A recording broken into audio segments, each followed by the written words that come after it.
terre d'accueil, parce que pendant 100 ans et même 1000 ans, les gens se sont installés au Liban. Ben, alors, évidemment, je parle des Arméniens, des Russes, des Grecs, on ne le soupçonne pas, et les Palestiniens, les Irakiens, les Syriens. Mais c'est aussi une terre dont on part. Beaucoup d'émigration à partir du Liban. Et le Liban a reçu beaucoup de populations et a envoyé dans le monde des gens également, en Afrique, en Amérique, au Brésil, en Australie. Et évidemment, tout cela, les gens qui viennent et les gens qui partent du Liban le font à cause des violences de l'histoire. Donc c'est évident.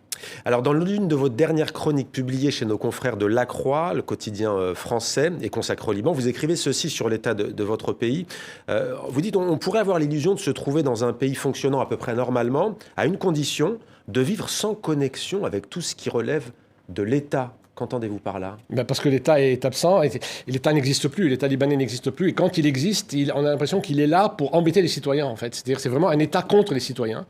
Et donc quand on est confronté à l'État, quand on a besoin de papiers, quand on a besoin de formalités administratives, ou quand on est confronté à ces carences, c'est absolument pénible. Et quand on fait abstraction, et on peut malheureusement aujourd'hui dans ce pays faire abstraction de l'État, parce que tous les services sont rendus par les privés, ce qui n'est pas une bonne solution non plus. Vous parlez de l'électricité, des passeports, enfin... L'eau courante, même l'eau courante. Tout est offert par des sociétés privées.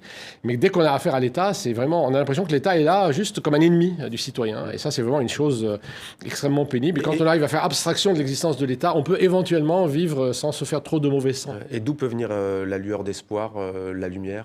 Ouh là là, je ne sais pas. C'est un tunnel dont on ne voit vraiment pas le fond pour l'instant.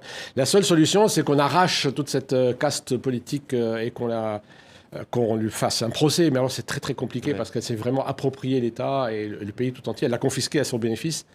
Et c'est très compliqué. 1000 origines de Cherif Majdalani chez Bayard Récit.